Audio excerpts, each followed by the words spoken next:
Salve, salve pessoal, tudo certo? Salve, salve mutantes! Estamos aqui para mais um vídeo dessa série, é o último vídeo da série, porque na verdade, gente, me parece que muito pouca gente se interessa de fato por esse problema real do ser humano que é a solidão. Então, para responder um e-mail que eu recebi, eu vou fazer esse último vídeo e aí a gente vai mudar de assunto na semana que vem, porque a ideia é falar de assunto que as pessoas queiram ouvir. E se as pessoas não querem saber da solidão, tudo bem, a gente não fala de solidão. Mas vamos esclarecer o que é solidão e o que é solitude, porque são duas coisas diferentes. E os estudos já provaram uma série de coisas. Então eu vou falar para vocês a diferença de solitude e solidão. Segura a abertura aí, na sequência a gente está de volta.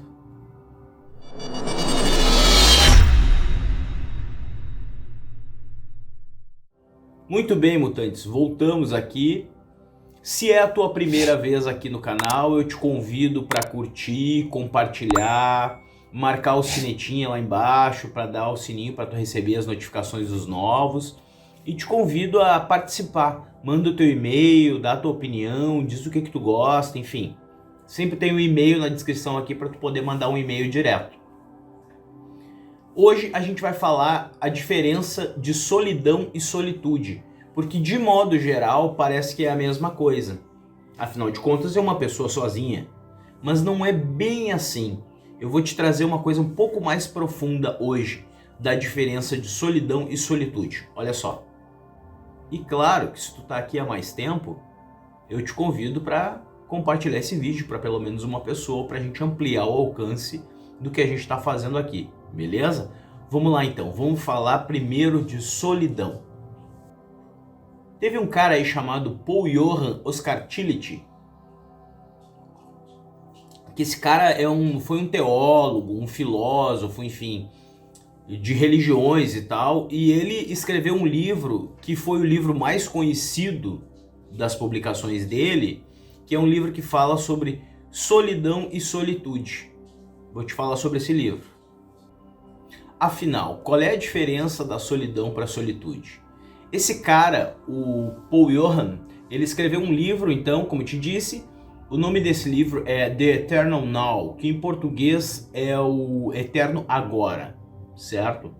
Bom, nesse livro ele fala sobre uma palavra que é loneliness, que é só solidão. E sobre a palavra solitude, que apesar da gente não costumar muito usar no português, mas essa palavra tem um significado e tem uma tradução. É que a gente usa solitude no cru. É como se eles usassem lá solitude e loneliness. E aqui a gente usa solitude e solidão, por exemplo. Entendeu? Tem uma palavra diferente e tal. Mas vamos lá, vamos mais a fundo. A palavra solitude é do latim. E ela significa a glória de estar sozinho, se a gente fosse pegar uma tradução livre dessa palavra. Entretanto, isso implica em querer, no desejo de estar sozinho. E implica também no aproveitar aquele momento que tu tá contigo mesmo. Então é um pouco diferente da solidão, porque a solidão ela é involuntária. A solitude ela é totalmente desejada. Então, se a gente pudesse traduzir solitude em uma frase, a gente poderia dizer que solitude é a escolha de estar sozinho e ser feliz por conta dessa escolha. Acho que esse resumo de uma frase assim tá ótimo. Mas vamos mais. É importante que a gente não tire desse contexto que solitude é um desejo, é uma escolha voluntária, é um querer de ti para ti mesmo, sabe? Tu contigo mesmo. É um querer muito individual de cada um de nós. É a solitude. E ela é positiva, no sentido de que a gente deseja isso. Então tu realiza um querer. E sempre que a gente realiza um querer, é algo positivo. De modo geral, pelo menos para nós, individualmente falando. Mas vamos lá. A questão é que a solitude em demasia, ou seja, tu ficar muito tempo contigo mesmo, acaba te trazendo alguns, digamos assim, prejuízos, se a gente pode usar essa palavra. O fato é que a comunidade médica, neurocientista, pelo menos uma grande parte dessa comunidade, enxerga o fato de estarmos sozinhos como um fator de risco, de gerador de problemas no nosso funcionamento enquanto ser humano, enquanto espécie. Vou te explicar melhor. Uma parcela da comunidade científica acredita que ficarmos sozinhos muito tempo pode afetar o nosso cérebro, pode fazer mal para o nosso cérebro, certo? Um exemplo que eu te convido a pensar sobre isso e que eu achei que faz muito sentido é o fato de que nas prisões, nos presídios, tu ir para solitária, onde tu fica sozinho, sem contato com ninguém, é o pior castigo que existe dentro de um presídio, é a solitária. Partindo do princípio que o presídio é o lugar onde a gente castiga quem merece ser castigado, o pior castigo é ficar na solitária, ou seja, ficar sozinho. Os neurocientistas acreditam que isso começa a afetar áreas do teu cérebro que não desenvolvem, que não se mexe mais. É mais ou menos como a questão do músculo.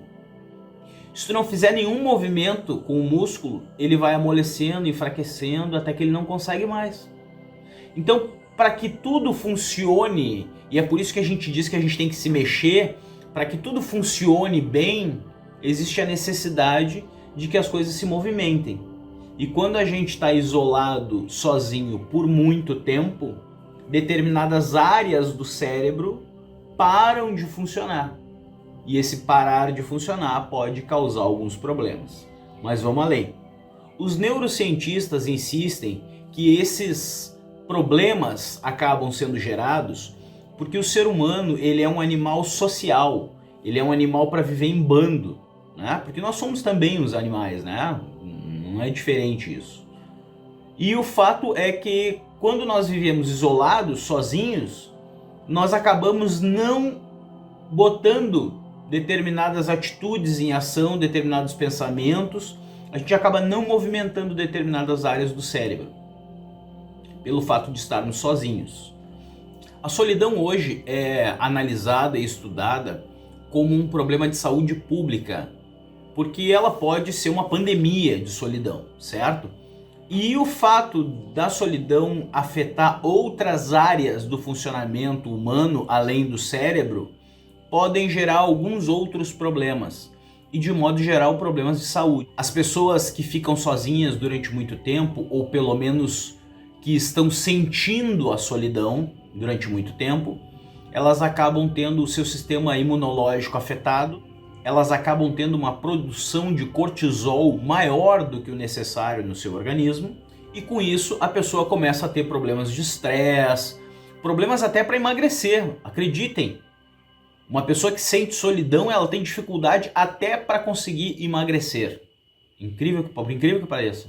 Sem contar os problemas para dormir, que a gente já falou sobre isso num outro vídeo, e quando tu afeta o sono, tu tá afetando praticamente todo aquele período acordado posterior ao teu sono ruim, provavelmente vai estar comprometido. Mas olha só, vamos lá. Por outro lado, a Sociedade Brasileira de Inteligência Emocional recomenda que nós tenhamos diariamente um encontro com nós mesmos. Então, tu ter um momento de solitude, um momento que tu te encontra contigo mesmo durante o dia, 5 minutos, 10 minutos, enfim, não importa o período exatamente, mas sim a intensidade, isso é uma coisa boa. A questão é quando tu passa todo o tempo sozinho. Mas tu ter momentos de solitude, de solidão, fazem bem, conforme a Associação Brasileira de Inteligência Emocional. Vou te dar um exemplo que foi citado, inclusive, nesses estudos. Um trabalhador, quando está voltando de ônibus, um trabalhador que usa transporte público, passa o dia inteiro trabalhando, no final do dia ele pega o ônibus para voltar para casa.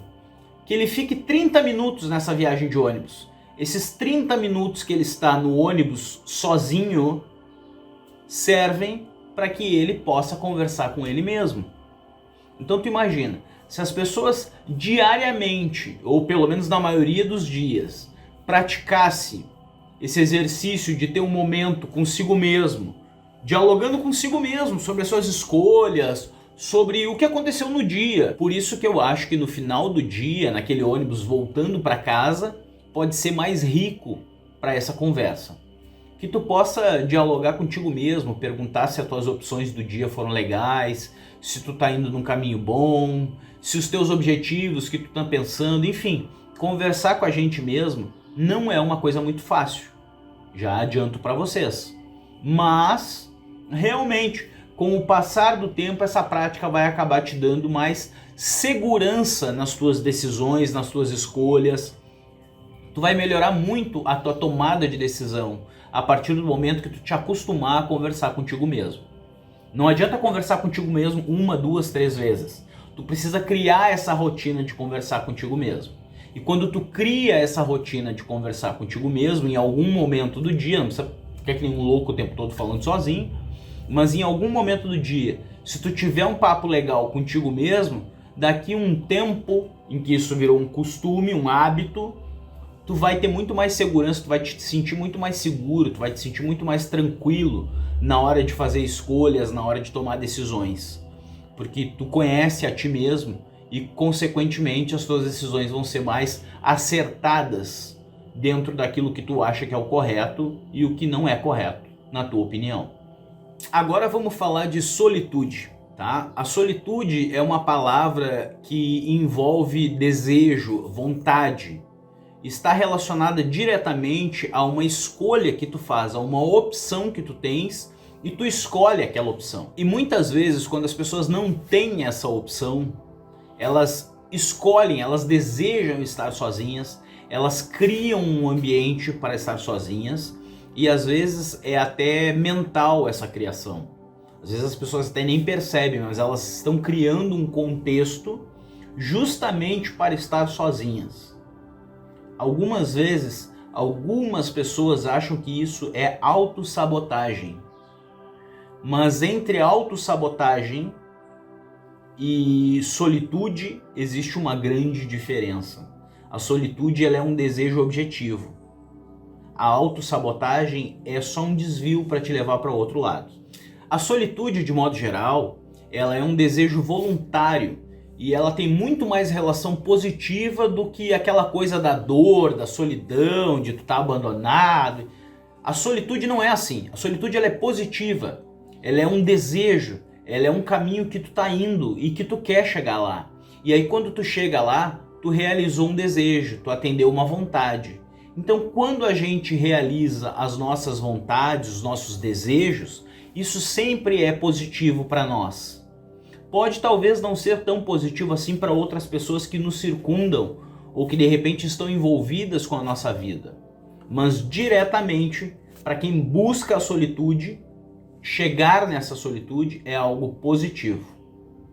Entretanto, a gente não pode esquecer jamais de que somos uma espécie e a espécie humana ela não foi feita para viver isolada, para viver sozinha. A espécie humana foi feita para viver em grupo, em bando, certo? Nós somos seres sociais, então a gente tem que viver em sociedade. Mas com isso, não podemos excluir os momentos de solitude que nós possamos ter. Nós não podemos excluir o benefício de estar sozinho consigo mesmo, sem sentir uma coisa ruim que talvez a gente possa chamar de solidão. A gente pode ser feliz sozinho, não o tempo todo, mas a gente pode ser feliz sozinho, e isso é uma realidade. Bom, hoje era isso. Agradeço quem mandou a pergunta da diferença da solitude e da solidão. Na semana que vem eu vou pensar numa outra pauta legal para a gente conversar, já que solidão talvez não tenha sido uma ótima escolha da minha parte. Mas eu te agradeço. Por favor, marca, compartilha, marca o sininho, curte, toda aquela coisa que tu já sabe.